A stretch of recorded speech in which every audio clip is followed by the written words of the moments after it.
بسم اللہ الرحمن الرحیم۔ السلام علیکم۔ اس کہانی میں ایک لڑکی اپنی زندگی کی کہانی بیان کر رہی ہے کہ کس طرح وہ اپنے بھائی کے فوت ہو جانے کے بعد پورے گھر کو سنبھالتی ہے۔ اس کی خالہ کے بیٹے سے اس کی بچپن سے منگنی ہوئی ہوتی ہے۔ گھر والوں کو سنبھالتے سنبھالتے اس کا منگیتر اسے چھوڑ کر دوسرے ملک چلا جاتا ہے اور وہی شادی کر لیتا ہے۔ وہ اپنے سب بہن بھائیوں کی شادی کر دیتی ہے۔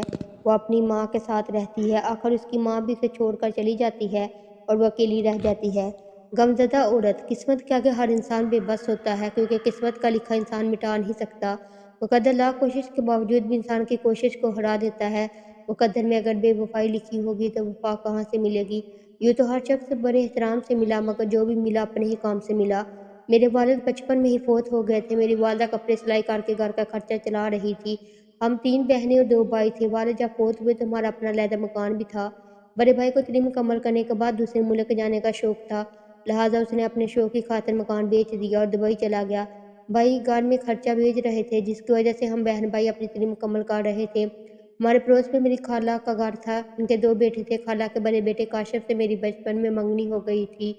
میری والدہ کی خواہش تھی کہ میری تعلیم مکمل ہو جائے، پھر میری شادی کریں گی۔ ابھی میں BA کر ہی رہی تھی، ایک دن دبئی سے کال آئی کہ بھائی کا ایکسیڈنٹ میں فوت ہو گئے ہیں۔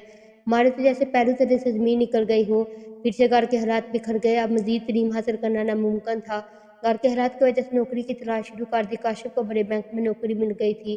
میری والدہ نے کاشف سے کہا کہ اس کی نوکری کی ہو سکے تو بینک میں بات کرو۔ کاشف نے مجھے بینک میں نوکری دلوا دی تو گھر کے حالات میں کچھ بہتری ہوتی ہوئی نظر آئی، مگر حالات ابھی اتنے اچھے بھی نہیں تھے کہ شادی کی بات کی جائے۔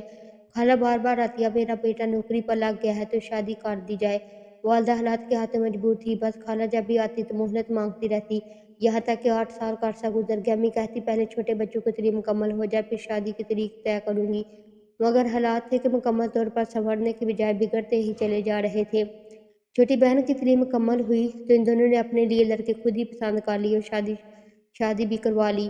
خالہ جب دوبارہ تاریخ لینے آئی تو امی بول دیا کہ کچھ مہلت اور چاہیے، بیٹا تعلیم مکمل کر کے کسی نوکری پر لگ جائے تاکہ میرے گھر میں روزی روٹی کا کچھ آسرا ہو جائے۔ سونیا تھی کہ گھر کے حالات کو بہتر کرنے میں لگی رہی۔ تقریباً 2 سال گزرنے کے بعد بھائی کو نوکری مل گئی۔ اب والدہ نے خالہ سے شادی کی بات شروع کر دی تو کاشف نے ٹال مٹول شروع کر دی اور کہا کہ کچھ وقت چاہیے۔ کاشف نے اب نوکری چھوڑ دی تھی کیونکہ اسے اچھی نوکری مل گئی تھی، اس وجہ سے اسے لاہور شفٹ ہونا پڑا۔ اب رشتے کی بات آتی تو وہ ٹال مٹول کرنے لگا۔ بس اس انتظار میں والدہ نے چھوٹے بھائی کی شادی کر دی۔ اب گھر میں بھابھی آ گئی، مگر میری قسمت مجھے دھوکے دیتی چلی گئی۔ والدہ کی طبیعت بھی خراب رہنے لگی۔ کچھ عرصہ بعد والدہ بھی ساتھ چھوڑ گئی۔